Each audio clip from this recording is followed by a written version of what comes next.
Hi, welcome back to the channel. I'm Jess, and this week at Live UTI Free, we're talking with Dr. Carley Akehurst about the importance of preparing for your UTI appointment. Dr. Akhurst is a naturopathic doctor who shares my passion for helping patients to improve communication between them and their clinicians. In part one of this two-part series, Dr. Akhurst and I discuss why she and the Live UTI Free team developed this My UTI History form, which can help you identify specific areas of your UTI history that you may want to focus in on during your appointment with either your existing clinician or a new clinician. I also want to mention that we recently launched a membership program. This gives you the opportunity to join live community calls and share your ideas and feedback with the Live UTI Free team. You can join by following the link in the description. And of course, if you enjoy these videos, think they're important, and want to support what we do, be sure to hit subscribe and tick the bell so you're notified of future videos. Other than that, thanks again for joining us on this journey to bettering women's health everywhere, and enjoy the video. We're sort of at this point in time where many patients are experiencing symptoms, trying to communicate to their clinicians that they're experiencing symptoms, and they're either not being believed or not well understood. So there's a mismatch in terms of the available data that we have regarding testing and treatments, and then what clinicians are speaking of or understanding from patients in those patient visits.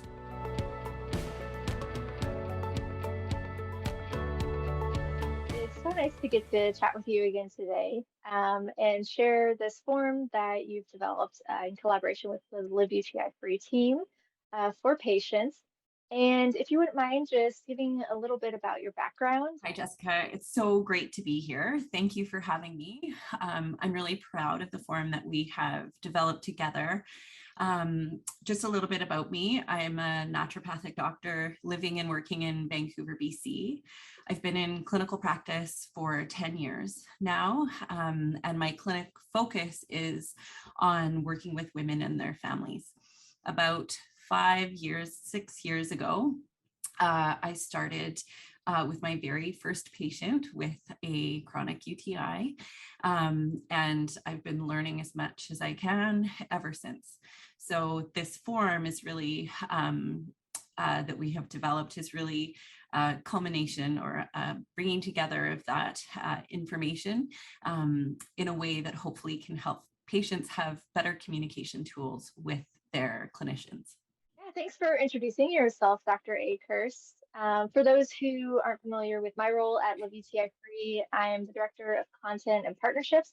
But today I'm actually going to be having a discussion with Dr. Akhurst around this form and some practical tips in this new series that we're doing to really provide patients, with some information and some tools that you can use in your care. So as a chronic UTI patient myself, I'm going to be speaking with Dr. Akhurst from that perspective of a patient, and hopefully that can help us all relate to the information she's going to be sharing. So what motivated you to develop this form and want to make it available to UTI patients?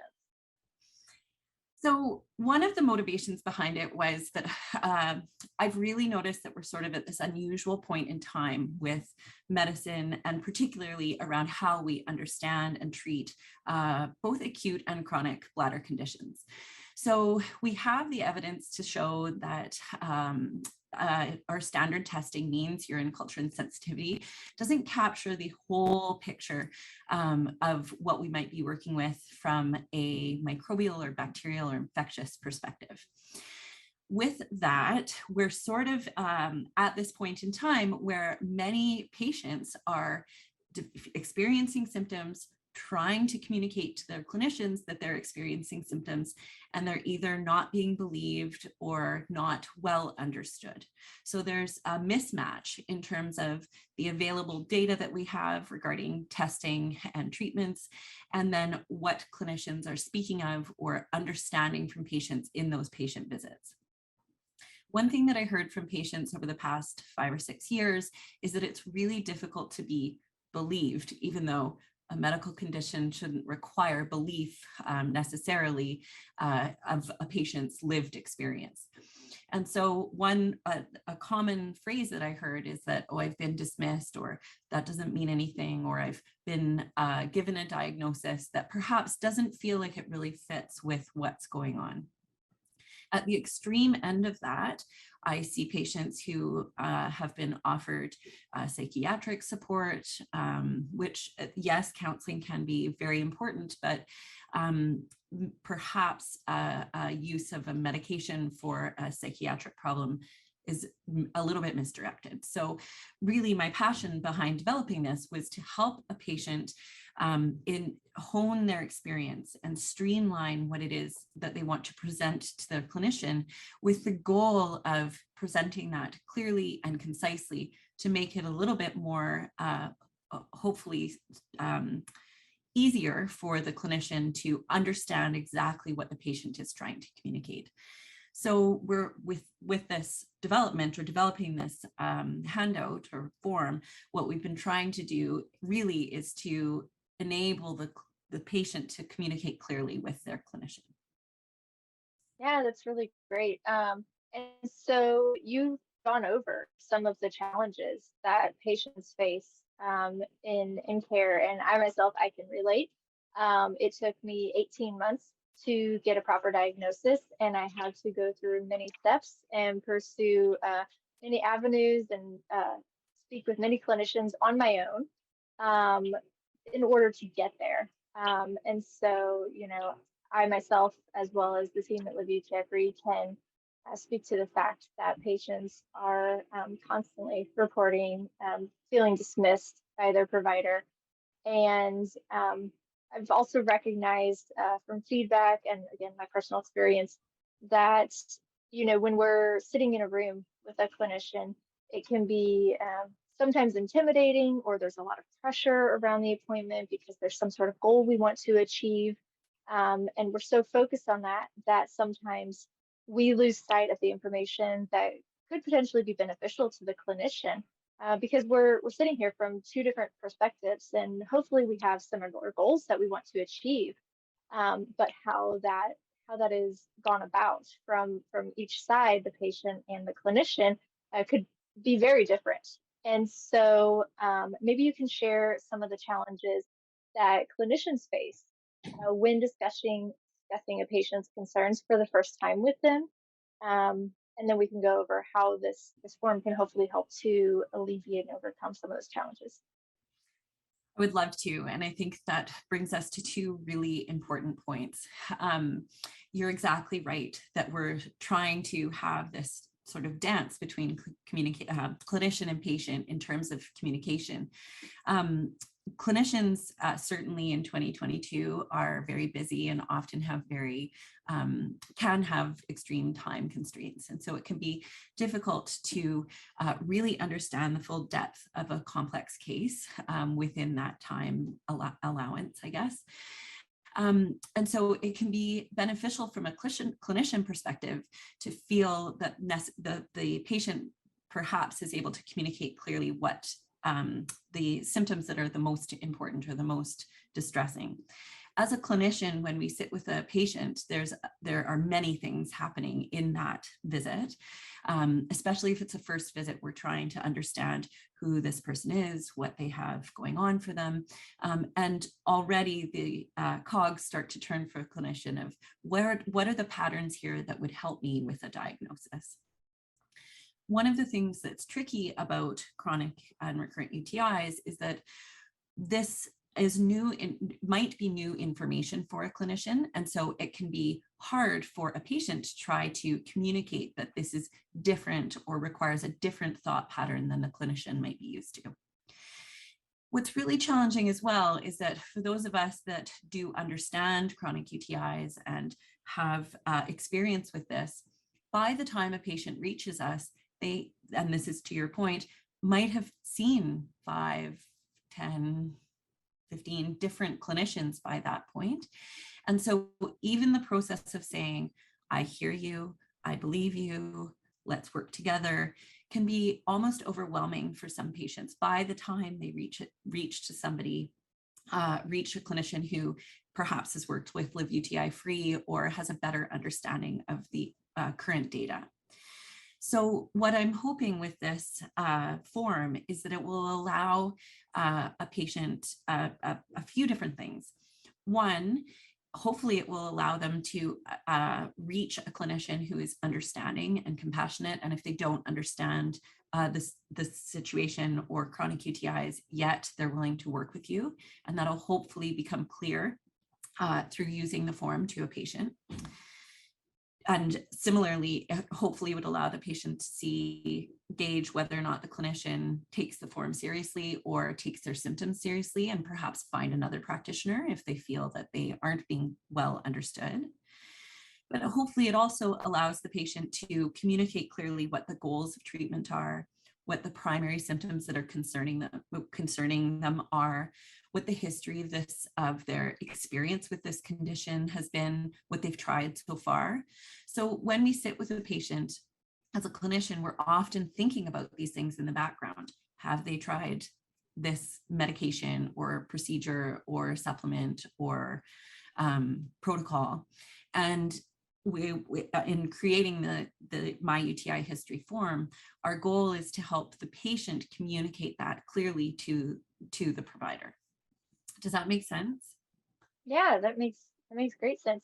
One thing that comes to mind when, looking at the form, and we'll pop this up on the screen so everyone can kind of follow along with what we're talking about. But there's, because this is kind of a different take on standard history forms that patients may fill out when they first see a provider, that some emotions may arise from completing this task. As you're very familiar, and I am as well, patients deal with a lot of emotional trauma going through this experience. You have the physical side of it, the social, psychosocial side of things, and then you have what some people would consider, medical trauma from seeing so many providers, and how some of those unfortunate interactions with providers may have gone. So, can we discuss for a moment, what types of emotions might be brought up in completing this form, and is there anything that you recommend for patients? Kind of, does the benefits of the form outweigh that, discomfort while completing it, would you say? I would absolutely say yes. And I would say that it might enable a patient to experience some of those emotions in the privacy of their own home. It might allow them to have someone, a support person, a partner, a friend, family member, could help them fill out that form and sort of explore some of those feelings going through it. What can be overwhelming, I find, is that it's not a patient's job to sort out what are the most important symptoms or the diagnosis or how relevant particular testing or history is.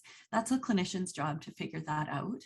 Sometimes there can be barriers to a clinician getting to that place to help them sort out their important symptoms, because there's judgment, or there's disbelief, or there's labeling that happens, unfortunately. And so what I'm hoping is that when a patient goes through the experience of filling out the form, it can be overwhelming. It can be disheartening. It can be anxiety producing when you see all of that history kind of brought together. But allowing or enabling a patient to fill this out in the privacy of their own home at their own pace means that it's not 15 minutes before your appointment and the clinician's running late and you're sitting in a waiting room with other people. This would allow, hopefully allow a patient to take their time, sit with it and think, what are my goals of treatment? What are the priority symptoms that I'm experiencing right now? Or even remember treatments that they'd tried that didn't work for them or did. So thinking about, I did feel a little bit better when I was trying Hiprex or when I was trying D-mannose, for example, or I didn't. So it's sort of a coming together, or this bringing together of that whole experience. What I find can be really traumatic or difficult for patients with any chronic illness, but especially with a chronic illness that is not well understood by the medical community, is it can feel a bit ungrounded. It can feel a bit like you don't have an anchor, that you, especially when it's difficult to find a clinician that can properly support you through this chronic condition. And so what I'm hoping the form can do is to give that anchor a little bit, to allow a single place where a person can bring together all of that information and streamline it in a way that they would be able to communicate, hopefully to a single provider that takes it seriously, but possibly multiple providers, to really hopefully cut down on the trauma of retelling again and again and again. Yeah, I think that's a really great point, is the trauma of having to retell over and over. And you've also brought up some great points about being in the privacy of your own home, where you hopefully feel safe and surrounded by people who can potentially help you work through it. And so I think that's some great benefits of this. Thanks for watching. I hope you have a better understanding of how preparing for an appointment and focusing in on specific areas to discuss with your clinicians can lead to improved communication, or alternatively, help you identify when a clinician may not be the appropriate fit for you and your goals. You can download your own copy of the My UTI History form by clicking the link in the description or at the end of this video. You may also be interested in downloading our clinician resource, which can be helpful in discussing with your clinician the limitations of standard UTI testing and available alternatives. We'll be releasing the second and final part of this series next week, so be sure to hit the subscribe button on YouTube and tick the bell so you can get notified of its release as well as the release of future videos. Thanks so much for watching, and until next time, keep educating yourself so you can advocate for yourself.